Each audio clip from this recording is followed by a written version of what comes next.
It doesn't matter if you are doing any transactions online at all. I've had some people say to me, oh, but I don't sell online, so I'm not doing any SEO. Really? Because 60 to 80% of your clients are going to go online either at the very start of your customer journey or somewhere during it to validate their decision to purchase from you. So you have to be online, because our job isn't to grab them and bring them. Our job is to know where they're walking and making sure that we show up. All these things can be automated in terms of reminders or even actual sends of the emails that are all written up on the day the sale went out. We need to use technology to underpin our amazing salespeople. There's lots of different ways that they can buy. It's not just the store, and it's not just the checkout. You have to find out how your customers prefer to make purchases and make sure that you allow them to buy in the way that they want, when they want, how they want. Whether you think Instagram social shopping is just for kids or not, if your clients want it, you need to make sure you can do it.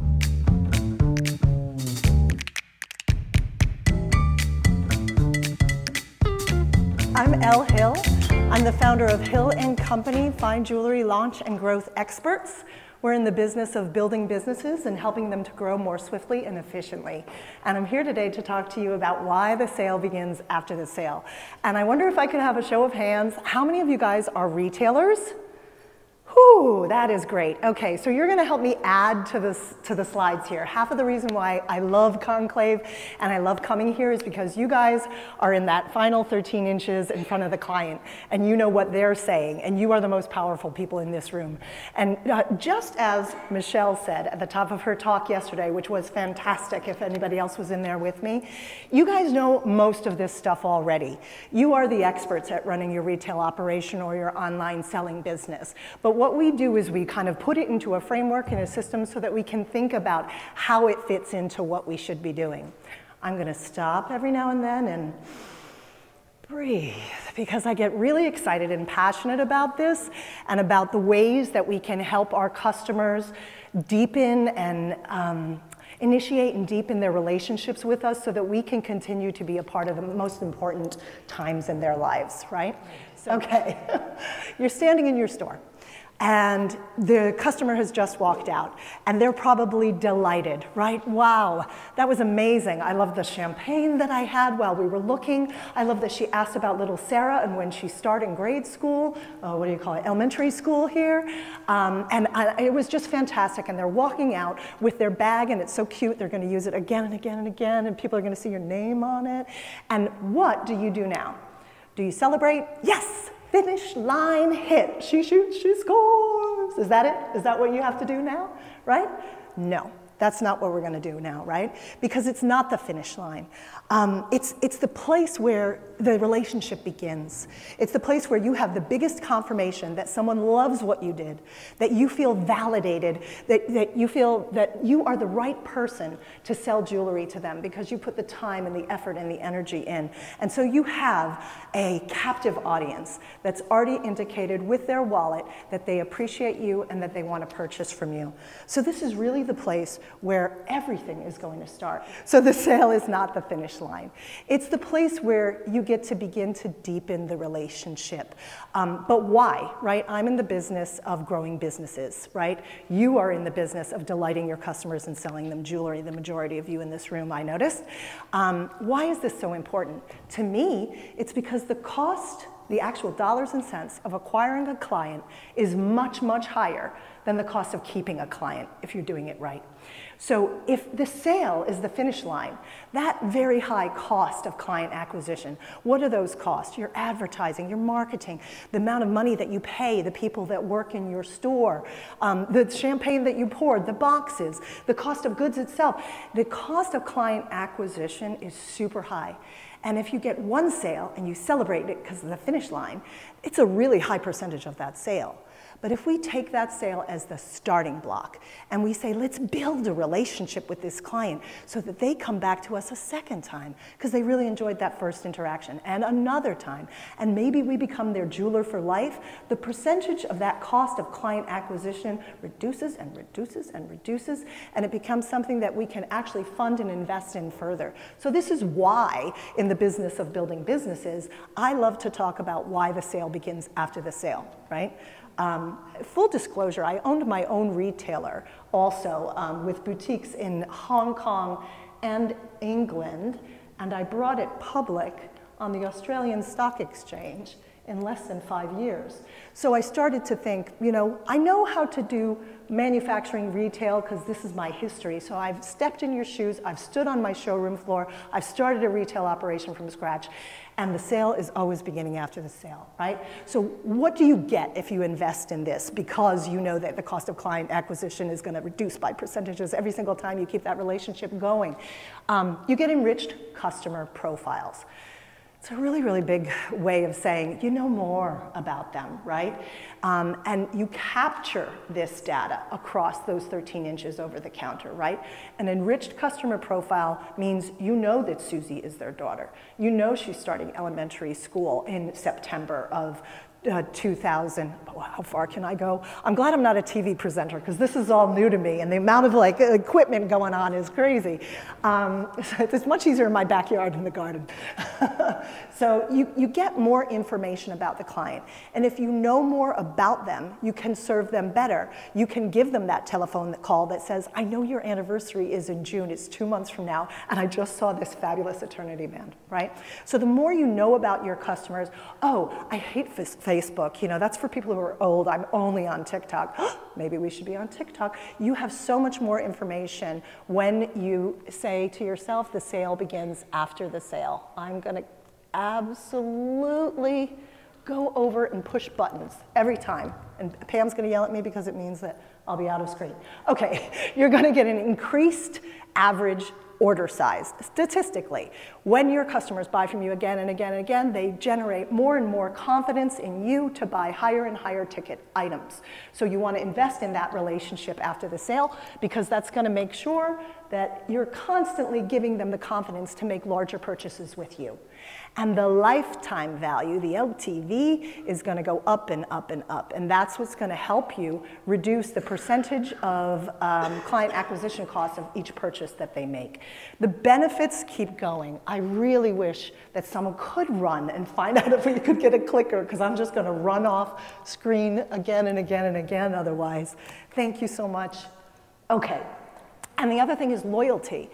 I take my 81-year-old mother out to dinner every Wednesday night, and she has dementia, so every time I come to pick her up, she's surprised. Wow, what a great idea! And it is just heavenly. And when we walk in, they know her.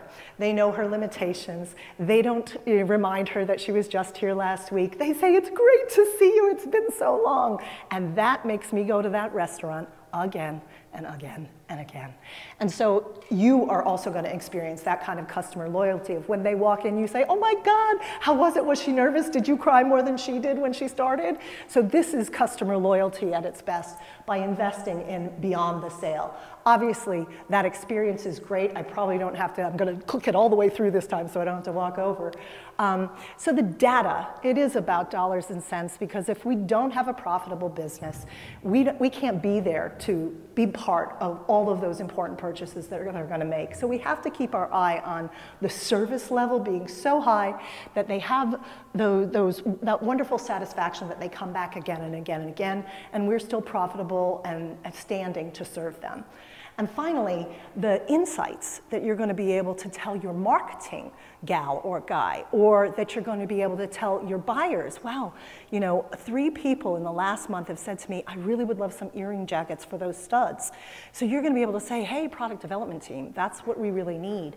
Or marketing person, you know, I just found out that Susie hates getting emails, but she loves getting texts. So we really should employ Podium now, because that's how she likes to get information from us. So you're going to have information that's going to empower all of your business by investing in your client after that first sale, after that first raise their hand and say, I want more from you, and I'm now part of this team. How can I be a member of the brand evangelists that help promote your jewelry store or your jewelry operation? Okay, yeah, that's the sale. Okay, so let's start with the sale. Where is that sale happening? It's going to happen in store, or it's going to happen online, right? Okay. We'll go through to that. But it's just part of the journey as we're talking about. So what I want to do now is I want to zoom out, right? I want to get in the helicopter and go above the whole customer journey and take a look at how the sale fits into it. Okay, the customer journey. I like to think of the customer journey as a merry-go-round, right? A merry-go-round isn't like a roller coaster. You queue at the beginning, you get on, it has a beginning, a middle, and end, and you get off. That is not what the customer journey is. The customer journey is like a merry-go-round. You can get on at any point in time. Your friends can see you as they're going by and go, come on, get on with me, right? And they can also get off at any point in time. So our job as retailers of fine jewelry is to make sure that our merry-go-round is so cool, the horses are so pretty, the music is so good, that people want to stay on the merry-go-round with us, right? So that's just my way of thinking about the customer journey. But let's map it out in a much more defined way of 5 steps that the customer goes through. First, they got to have an idea. I want to buy something. Maybe it's jewelry. Then, they got to get some information. What kind of jewelry? Where am I going to buy it from? Who should I buy it from? And then they got to receive the jewelry. Either they got to go into a store, they got to get a shipment. And then, hopefully, if we've done everything right, they're going to recommend it to someone else. And they're going to join this merry-go-round, right?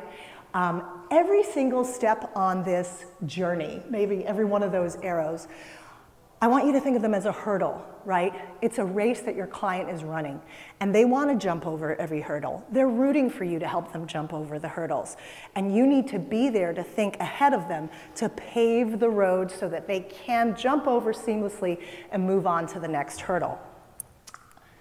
If we dig down into this a little bit more closely, let's see. Idea. Okay, now we're going to look at each one of those hurdles one by one and examine what's happening there and how you can support it. Okay, so we love those customers that are just like, jewelry's my thing, and I'm going to buy jewelry again and again and again. That's fantastic. We can support that in lots of different ways, right? There are many reasons why they might get the idea that they want to buy jewelry. It might be that they received an email newsletter from you. Yeah, none of the clickers are working. Thank you so much. I'll keep running over and pressing. I think you guys don't mind as long as we get the content out there, right? They've got a special occasion. If you know about the special occasion, then you can support them by reminding them in advance, right? It might be that they saw a fashion show in town and you collaborated with someone to give the jewelry. It doesn't have to be an Oscar red carpet. It could be something local. It might be because, these are all the ideas. It might be because thank you so much. It might be because they have a special occasion and that you only know about because you engaged with them either online or in the store. Or it may be your social media. There's lots of different places and idea. And we're going to go through all of them, and then I'm going to talk about in real life and tech that can help you walk through this particular hurdle. Okay. And then there's information. There's plenty of places. Thank God it's working. There's plenty of places that they're going to go to get the information about you. And your job is to find out where they go for that information and how to make sure that you're showing up there and that you're showing up there first, right? So if you're not employing, it doesn't matter if you are doing any transactions online at all. I've had some people say to me, oh, but I don't sell online, so I'm not doing any SEO. Really? Because 60 to 80% of your clients are going to go online either at the very start of your customer journey or somewhere during it to validate their decision to purchase from you. So you have to be online. You don't have a choice. So if you're not investing in your SEO, nobody's gonna find you in Google search. Or Amazon, or if your website doesn't have the same fonts and colors as your store, you're going to look schizophrenic and inconsistent and therefore untrustworthy. So you have to invest in those things as you're following your customer along their journey. Their friends, reviews, testimonials, where are you putting them? Are they on your website? Do you have little signs in stores or little iPads with videos of people saying, wow, it was so great when Sarah helped me get my engagement ring? So you have to find out from your customers where they're collecting information and make sure that you're showing up there with it, ready for them, so that they can continue to validate their decision to do business with you. Then the buy, the one that some people think is the finish line, and obviously no one in this room. It is not the finish line, but there's lots of different ways that they can buy. It's not just the store, and it's not just the checkout, right? You have to find out how your customers prefer to make purchases and make sure that you allow them to buy in the way that they want, when they want, how they want. Whether you think Instagram social shopping is just for kids or not, if your clients want it, you need to make sure you can do it. You need to make that buying experience amazing. One of our clients, fabulous business, has one store and they have a children's play area in the corner, and during events they even have a magician, and the young mothers that come in there love it because otherwise they're not able to shop. So they make that buy part of the hurdle just gets knocked down. You can bring Jimmy in, he's going to be over there with the Legos, and there's one of our staff always on hand. You can shop with impunity, right? So making sure that that experience of buy is, you know, a hurdle they can jump over easily is your job. Now I lack confidence.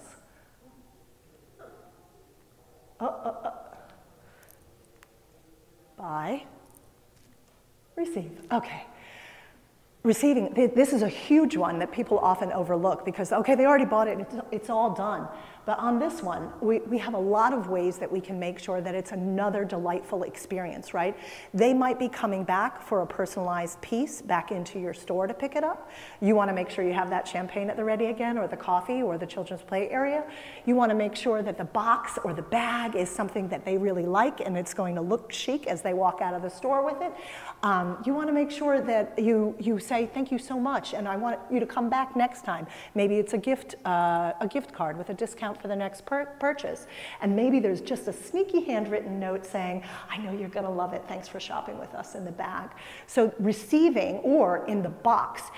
You also have to think about what type of shipping you're doing. If it's an online, is there a way to, you know, reduce the packaging because you know that your clients don't want to waste and they want to conserve and be sustainable? Use recycled packaging.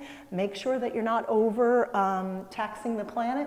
All these things are ways that you can resonate during the receiving of the product by your client. And then recommend. This is the one we all want. This is the holy grail, right? All of a sudden, your 7 employees, your 7 salespeople, or your 2 salespeople become the 2 people that they sold to, who told 2 of their friends each, who told 2 of their friends each, who told 2 of their friends each. If we do everything right up until this point, every single person who purchased from us becomes a brand evangelist for your store and spreads the word for you, increasing the soldiers in the army that is your sales and marketing team exponentially, right? So we want to make sure that we encourage them and even reward them to give reviews, testimonials.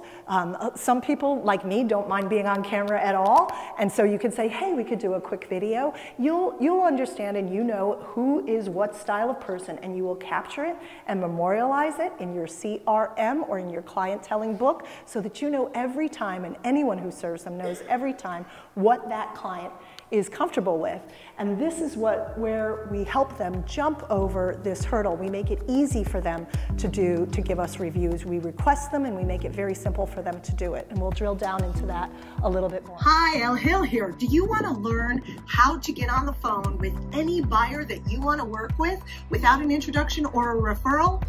Click to get the downloadable that we've made for you that you can start using right away and will be really useful for your business and growing your revenue. Okay, so if we look at the whole thing, here's buy, right? The thing that can be confused as the finish line. And we're going to take a look at that now really much closer with buy as the starting block, right? Because we've gone through all the key milestones. So inside the buy, right after the buy, this is what I want to look at, which is the post-purchase flywheel. Let's see if it actually comes up. There you go. Okay, so I'm breaking it down into a lot more steps right after the buy, okay? And how we can help push down that hurdle and get to the next ones, right? So, buy. Let's say this is the starting point. They've bought a piece of jewelry from you. What do you do next? There you go. You thank them, right? So it might be on the spot. It might be with a note 3 days later. It might be with an email. And you confirm that they placed an order with you. If it's online, we all know we give someone our money, the first thing we want to do is make sure that we get an email that says they received the money, right? You ship the product to them. It's in packaging that makes sense and aligns with your morals and your passions and theirs.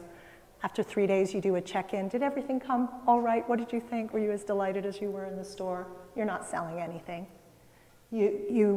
They're so thrilled with it, and you say, oh man, could I write that down and put that on our website? I would love to tell people about that. And you know what, if you want to tell one of your friends that it was great, here's a discount on your next purchase if they come in. Here's a special code for you if it's on a website, right? There you go. The 3-month check-in. All these things can be automated in terms of reminders or even actual sends of the emails that are all written up on the day the sale went out. We're going to talk about that a little bit. To say, not selling anything, this is what's happening, hey, how was the ring, hey, did Susie start school, all that information that you collected. And you have permission, whoops, and I know you guys are going to want to see that one for a little longer. Okay, and you have permission to market them again because you haven't been spammy, you haven't been salesy, you've been attentive. I kind of think of it like dating. You know, you write a note and you say, thank you for the dinner, it was fantastic. You know, you have to keep that relationship going. So all of this, you know. But if you systematize it and you create a checklist and a standard operating procedure for your team so that everybody knows those boxes have to be ticked off and that they can be supported by technology in order to have it all happen with one click at the beginning or a reduced number of clicks so that everybody doesn't have to remember, oh yeah, Jane was in and oh, when was Susie? Oh, that was last month. Okay, we missed it, right? We need to use technology to underpin our amazing salespeople's skills so they don't have to keep it all in their head, so that they can scale exponentially without having to do everything in an analog world. So again, these all look like neat diagrams, but it doesn't happen exactly this way, right? You know, they sometimes get some information and then go back to check recommendations, and you know, I'm making it very neat so that we can make sure that the standard operating procedures can be put in place as a framework that we know we have to chop and change and modify, and it doesn't mean we failed. Okay, so how are they purchasing, right? So now we're going to talk about each one down. When they're purchasing, how are they purchasing? Where do they want to purchase? A lot of people only use their websites as brochures. I know in the UK market, there's something like only 14% of, only 40% of retail stores even have a website, forget have e-commerce enabled websites. So where do your clients want to purchase, and how do you make sure that you allow them to purchase where and when? Maybe they want to be you know, on Instagram purchasing. Maybe they want to have transactable product on the website, even if you sell dominantly custom jewelry, which you talk about a lot there. Gonna stay over on this side, I think. Here we go, maybe. Oh, that's okay. Do you allow them to pay how they want to pay? Do you allow them to use Afterpay or Split It or Klarna so that they can pay over time? Do you make them do you give them as many options for doing business with you as possible? Do you remind them when they're about to leave your website with an exit intent pop-up that says, oh, you left something in the cart, maybe you want to come back and get that, and actually, if you would like to, you'll get a discount because you know you were about to lose the sale anyway.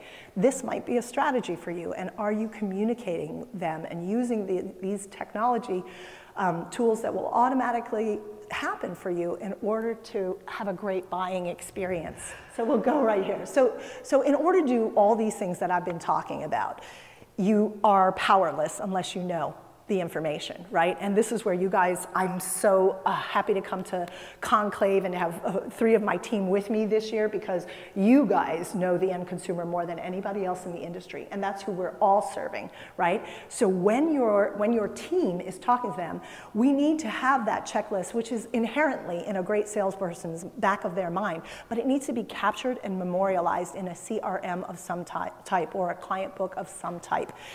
So what is it that we want to what is it that we want to collect? Darn it. I thought it was going to work that time. Okay, wish lists, aesthetic preferences, purchases, and occasion dates. Okay, what kind of wish lists? Let's see if this will actually, nope, I got to click the whole thing. For me, so what do they like? Sure. For their partner, think about their employees, Christmas gifts, anything they mention, and eliciting this information from them is exactly what you want to do, right? So that's got to be a forefront before you go on the sales floor. Okay, what else do I want to know? My mom, my sister, my brother. Do I have an opportunity to say, does your husband wear jewelry? Because we just got these leather and silver bracelets, they're amazing. No, he would never touch jewelry. Mental note, put into the client book, don't offer jewelry for her husband ever again, right? This type of collection of information is everything, and it can also be online with cute little quizzes. Want to know your jewelry personality? Take this 9-question quiz.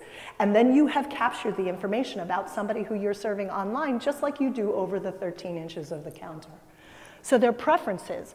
I do not want someone to show me something dainty or classic or traditional, because I will never wear it, right? I want something big and bold, and they should know that about me. I wear yellow pants, for God's sakes, right? So we want to make sure that we find out what metals they like. I would never wear silver. I only wear gold. I only wear silver. I think it's so cool, right? What metals, what stones. Come on. Come on. Okay, design aesthetic, you know, do they like sleek and understated? Are they traditional? Do they like antique jewelry? You're not going to show them the latest and greatest of what they want to see is something from your best estate jewelry. What designers they prefer? All of these preferences need to be collected. Do they have multiple ears? Can I send them a note and say, hey, Sarah, you know what looked great in your third hole? This just came in. That is going to engender customer loyalty for you, and certainly a confidence in the experience that people are having with you. And how many rings, necklaces do they wear at a time? Are we going to talk about stacking? Are we going to talk about, you know, whether we put the short one under the long one, and is this too much? This is what you want to know about your clients, right? Their historical purchase. This is a very interesting one too. You want to know everything that they ever bought, whether it's from you or not, but if it is from you, you want it in the database so that anyone who serves your client the next time, because you're not in the store that time, or that they come on your website, you know that they buy rings again and again and again, or they're a necklace fan. A mistake is often, here is the matching earring. Statistically, people buy from the same category over and over again, and they step out of it infrequently. I don't know if your personalities fit into this data, into this statistic, but I own more rings than anything else, and I rarely have a necklace. I have 2 necklaces that I wear every single day. And the same thing is true of our customers. They tend to have a part of their body that they're very confident in and that they like to highlight that they're going to buy from again and again and again. So stick to that category first out of the box. Don't necessarily think that the suite or the matching item is going to be the next item to recommend to them. Okay. And then occasions. We want to elicit, you know, hey, are you guys going away? You're going to Tuscany? Oh, you'll want some necklaces because you're going to be wearing some sundresses with strappy, you know. When is your wedding anniversary? Oh, when's the baby due? That's going to allow you to do the follow-up with them where you say, hey, the big day has, you know, I hope your wedding day was fantastic. And how were the rings? Did everybody ooh and ah? Understanding all of this information and capturing it in your database is going to be essential. And then what I have learned, and again, everything I learned here was yes, when I was standing on the retail floor of my own store, but also from the many retailers that we have the luxury of serving at Hill & Company, right? So everyone modifies it, and I add to this, and I hope at the end, and I've allowed time for questions and also input, what did I miss? What do you guys do that I haven't talked about, right? 3-3-3 is something that's super powerful. 3 days, 3 weeks, 3 months. Some businesses that we work with say, hey, we skipped the 3-week one, we think it's too much. Some businesses that we work with are like, actually, we do another one in there. And I'm like, but 333 sounds good. So but I think it is really, it nets out at about this. You know, you want to, I think of it like social interactions, right? If I'm invited to a dinner party, right away I say, thank you so much for inviting me to dinner. The food was amazing, it was fantastic.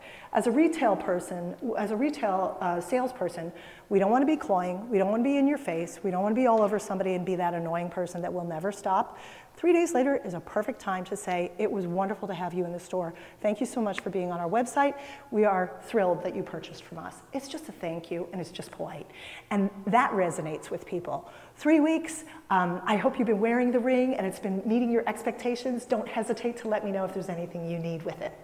You're not selling anything, you're not asking for anything, and any way that, and 3 months, that's when you can start saying, hey, there's an event coming up and I thought I'd let you know.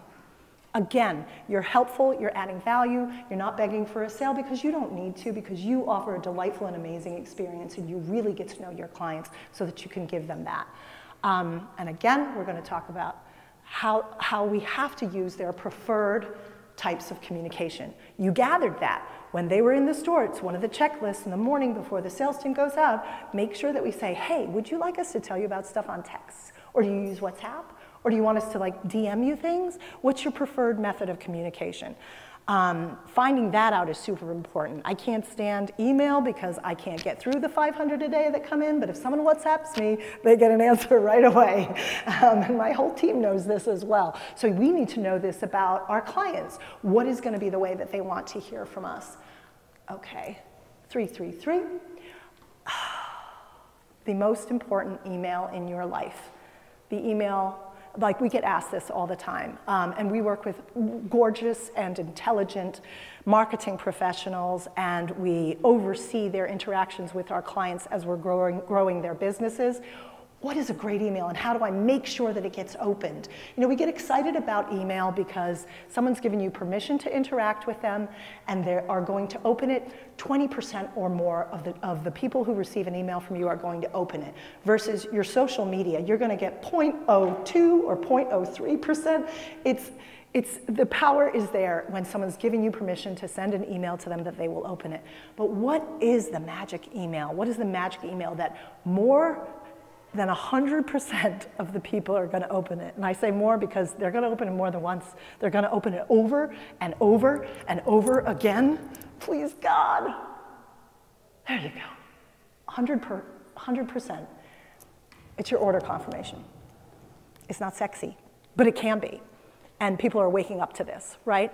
It is the top, the most opened email, and it will be opened again and again and again.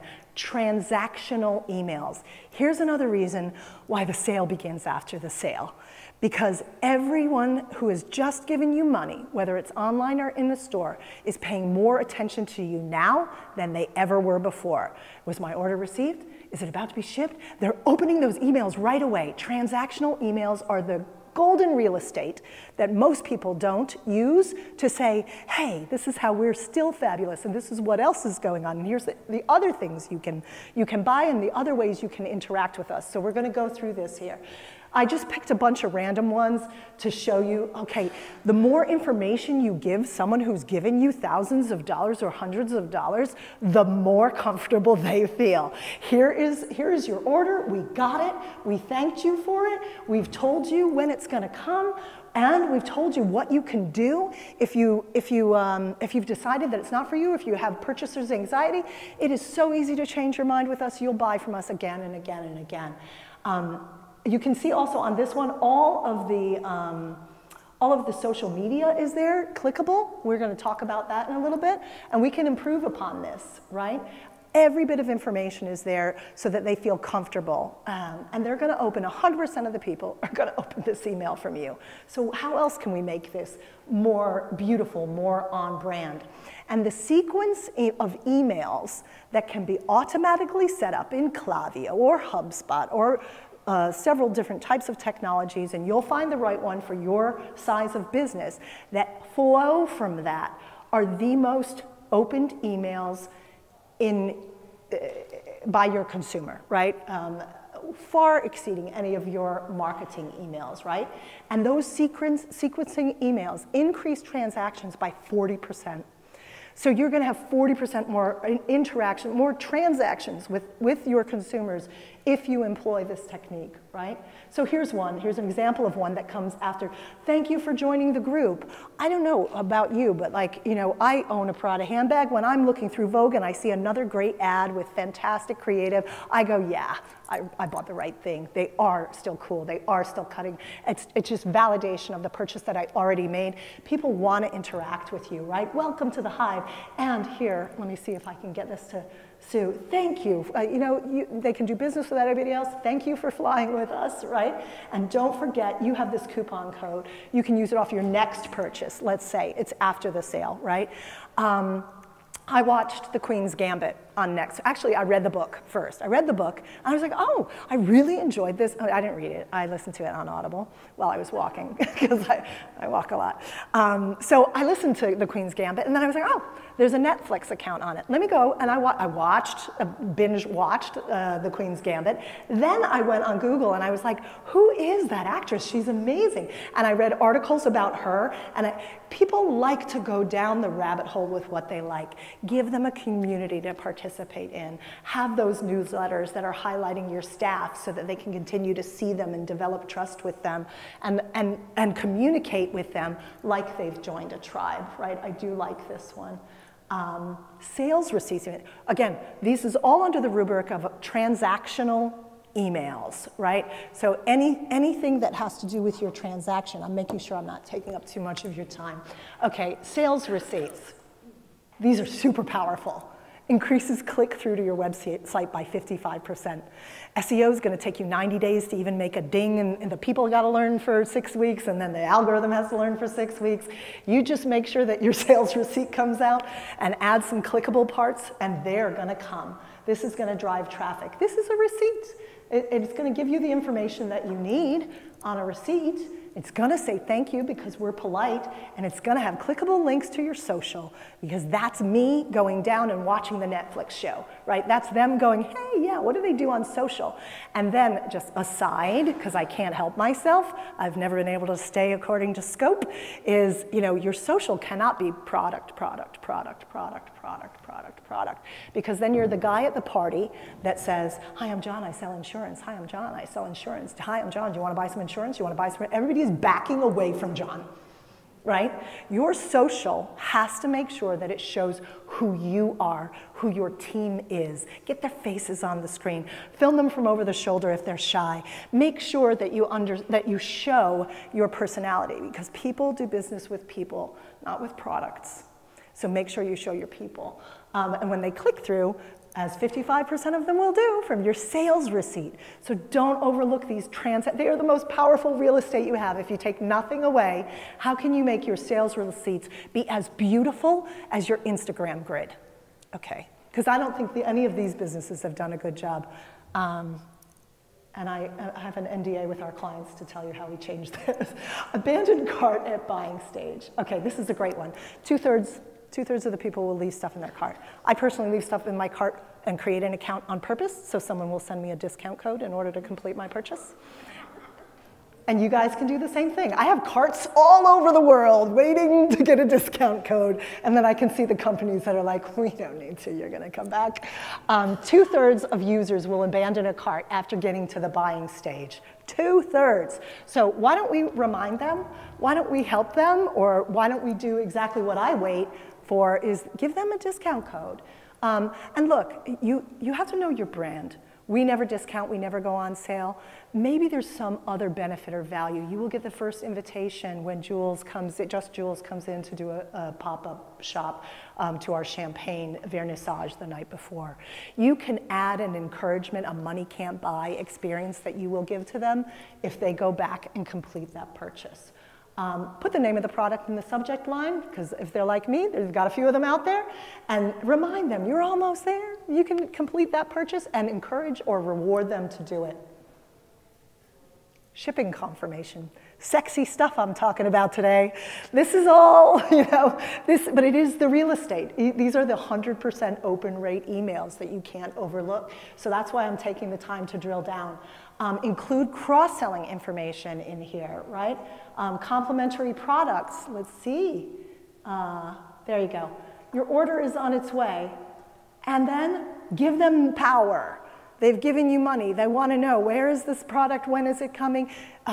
Don't make them copy paste a tracking code. Use the technology that can instantly give you a link straight to Every or FedEx or whoever is doing your shipping so that they can track and know where the product is. There's a customer of ours that takes a picture even before this stage of the jeweler and sends a note. I think they do it on the 3-day and say, hey, we're working on it already. And boy, does that engage the end consumer. Wow, there's John or Sarah, the bench jeweler, the master jeweler, working on my piece already. Use this real estate, right? And I would argue that we want to make these as sexy as a lookbook. Request a review. That validation I talked about, better bolstering confidence in other people. If you have reviews, encourage them to give reviews. And this might be the 3-week mark, right? Where you say, what did you think of your purchase? How was it? We want to have reviews for the same reason that I want to have waitresses in a restaurant. When I get ready to go out on a date with my husband, and we have 4 children, so the out to a date doesn't happen that often. But so I pick out my dress, I pick out my hair, my makeup, and my husband usually at some point, 21 years later, says, you look beautiful. And I go, thank you. And what time is the car coming? And then I sit down, and if at some point the waitress says, oh, wow, I love your dress, where is it from? My husband says, I go into this frenzy of, oh my God, and it wasn't that expensive, and I got it in Nordstrom's, and it was on sale, and da, da, da, da. And he goes, hey, yo, I said that you looked beautiful, but there, a third party, without a vested interest in me being ingratiated to them, said I was beautiful, and it matters more. So we want to encourage every single one of those people who said, I'll buy from you, I think you're good enough, to tell everybody that they think you're good enough, because that's going to be more valuable. That's you showing them that you are a valued retailer, not telling them, because anyone can say anything. But if you can show it, it has that much more power. So sending something out, maybe this is your 333, maybe this is your 3-month mark, right? Hey, how did it go? How is it? How are you still loving it, right? Or encouraging them and perhaps rewarding them with a money can't buy experience or a discount code, whatever fits with your brand ethics and values and vision. Encouraging them to do a review on Trustpilot or Google or any one of the review aggregating sites that's going to give you another validation of the fact that you are a trusted retailer to do business with. Okay, software. There are softwares to underpin every single thing that I've talked about today. It does not require each one of your salespeople to have 2 hours to send out emails to everybody who bought all week. That is something of the past. If you want to scale your business, if you want to grow it without adding the fixed operating cost of HR expense, you have to give them the right technology tools to underpin the business processes that optimize the selling experience and the customer experience, right? I can't say this enough, and I can't stand in a 45-minute meeting with you guys and tell you what software is good for you, what software is good for you. You have 17 stores, you have 1, you have 70 people, and you have 2.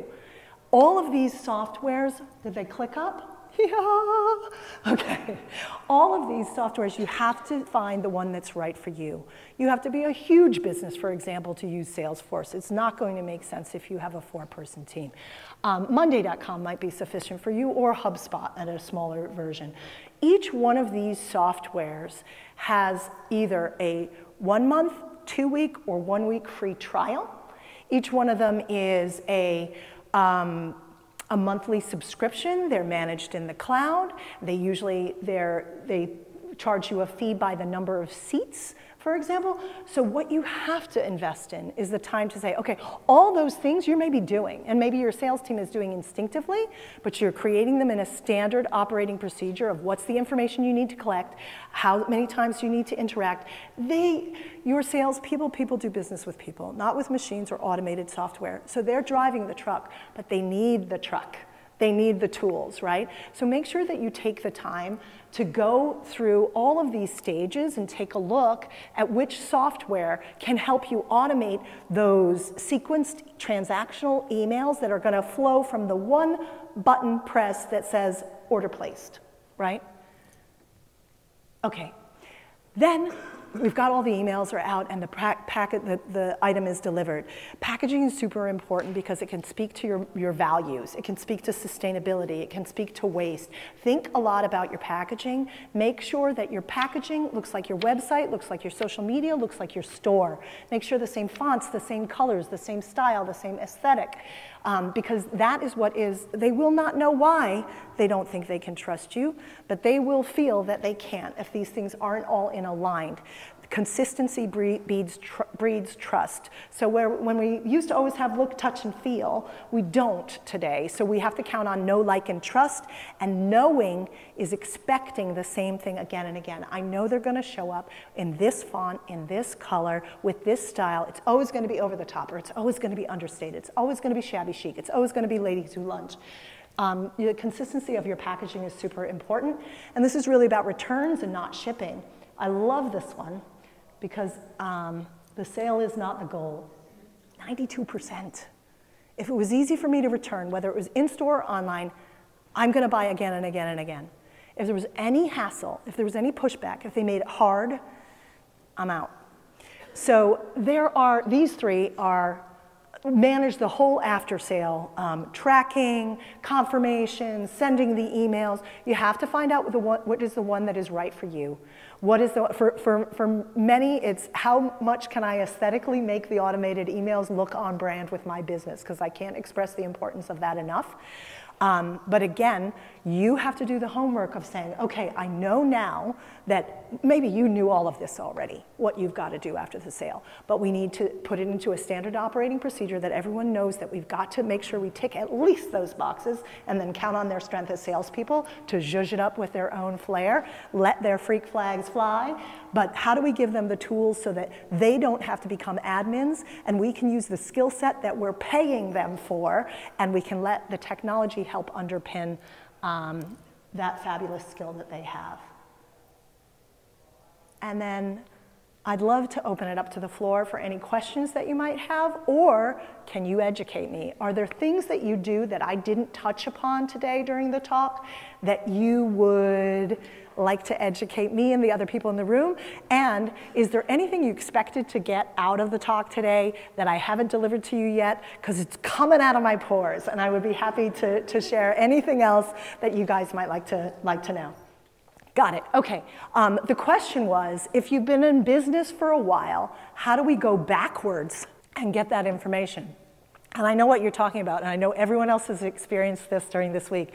I've bumped into someone and they're like, hey, it's so great to see you again. And I'm like, oh my God, I have no idea what your name is. How do you? I'm like, please turn your badge around. Like, it's very hard. That's what you're talking about, right? Okay, I just sometimes like to put a mirror up to what you said to make sure I understood. That is hard. There's good, fun ways to do it. The quiz is really, really good, whether it's online or not. In store, you can be like, oh, we just launched a little quiz. You can take the quiz, and then you can get like, when's your wedding anniversary? What month is your wedding anniversary? You know, we don't want to ask them, you know, what size do you take today and what size did you take on your wedding day? No one wants to answer that question. Or how much money do you earn a month, right? So you want to keep it like, what month is your wedding anniversary in? You know, and you can do a little. You know, the one that I'm thinking of was, you know, learn your jewel. Everybody wants to do something that's all about them. You know, everybody's favorite sound in the world is their own name, and everybody's favorite colors is their own brand, right? So you want to do something that's about them. Find out what your jewelry personality is. Take this 9-question quiz, and in that can be a lot of the questions in there. How many children do you have? How many, you'll be next. How many children? I talked about you today. How many children do you have? You know, how many, whatever those information.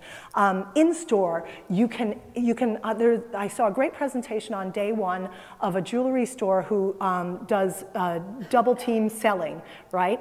And if they don't have information, they go, oh, I want to introduce you to Sarah. I'll be back in one moment. I'll go get you a cup of coffee. Sarah can then say, hey, what's your name? How long have you been married? And ask the questions that you can't ask because you always serve them. Any excuse, gotta go to the ladies' room, I'll be right back, whatever it is, it allows you to put somebody else in front of them that can say, turn your badge around, I don't know what your name is. You're next. Yeah. It's so funny, 30 years ago when I started in the business, I was B2B wholesale jewelry sales, and I had a touch list. And it was just an Excel file where I put in the date that I sent a note out to someone who wasn't being terribly responsive. And it was every single 3 months. So 3 is just the magic number, I think. But the important thing is that at the 3 month after the first purchase or after any purchase, then you can start talking about, there's an event coming up that I think you like, or even here's a product and here's a picture or a little video that you can look at that, you know, and see what you think about this. You want to make sure that your introductions are not sell, sell, sell, sell. What was that thing? Jab, jab, jab, punch. Jab, jab, jab, punch. You have to make sure you're not selling at every single one of those interactions. Otherwise, your authenticity goes down the drain. Exactly. I'm going to say it out loud on the mic. Your name is Jeff, and Jeff uses the Edge, and there's the notes section for every sale, and you can put a little note in. I just sold to Elle, she wears huge yellow pants. And then when he sends the note after 3 weeks, he goes, how are you doing? Are you getting a lot of wear out of those yellow pants? And just that, oh, wow. It helps us remember that too. Yeah, yeah, it's a cheat sheet for your team as well. There was a question back here, yeah? It is all led by the customer, right? If the customer, of that mature salesperson is not on social media, then email's a little newfangled, and they want to come into the shop and have a cup of coffee, then they don't have to do it. In our B2B world, LinkedIn is our platform. And our clients go, I gotta be on LinkedIn, I gotta be on LinkedIn. I go, give us your target client list, because in B2B we know who we want to sell to. And we go and we look them up, and their key decision makers up, and we go, none of them are on there. Who cares? All you need to do is make sure that you're on brand, color, and font, and so we can see that you're a real business. Don't bother being terribly active. I know that sounds like sacrilege, but it's all based on your client base. So if you have a revenue stream coming through, and some people could be 22 and not be interested in it because of their own moral reasons or the privacy. My son will not put his data online. You think he's a grandpa. So, and he's 19, and he's like, I don't want people knowing. I want to protect my data. Fine, It's got to be led by the customer. So if they're serving a customer that's not consuming information, then it doesn't make sense. However, anything that the customer is consuming that he or she is analog doing, it's happening more slowly, and it's leaving room for human error, and it's costing more people. Like I know a store that has somebody that does the admin for an amazing salesperson who just can't get with the computer. If it works for your business, you can do it that way. But the answer to the question, so that everybody, is who are they serving, and are they missing out in any way on knocking down those hurdles as they go through the consumer experience? Are they missing out on being touched as frequently as they could be? Where are they consuming information? Because our job isn't to grab them and bring them. Our job is to know where they're walking and making sure that we show up. Any other questions or comments? Can I ask a question of you guys? Anyone who wants to answer, what was one takeaway that you said, wow, okay, I got something I didn't know before and I can implement this? Anyone have one? Transactional emails, how important they are. Real estate. Right. Yeah. Excellent. Never really thought about that. Sales receipts, I've done that. Uh-huh. Those transactional emails, that'll be one of the first things that I can do when I get back. Yeah, even physical sales receipts in the store, instead of just a piece of friggin' what is the deal with the fact that we've made everything beautiful but that?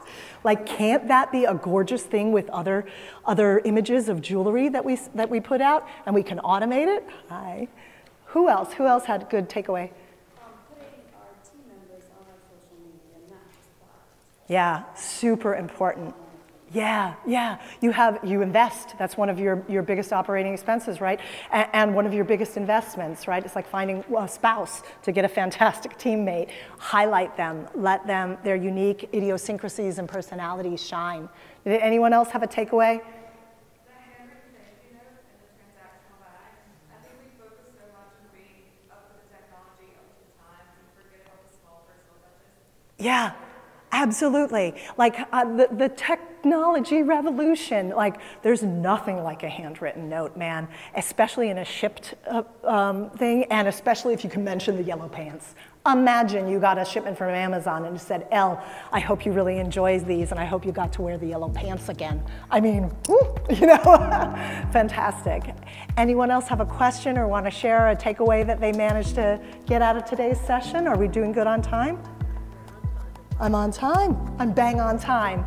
Thank you guys so much. Myself and my team are going to be around. I really appreciate your time today, given there were so many amazing talks you could have attended. Thank you. If you like that video, you're going to love the next one. It's full of our expertise and tips on diamonds, gemstones, and jewelry, growing your top line revenue, and business strategy. Just click on the link, subscribe, and hit the bell button so that you'll be notified of our next videos, and give us a like. Bye for now.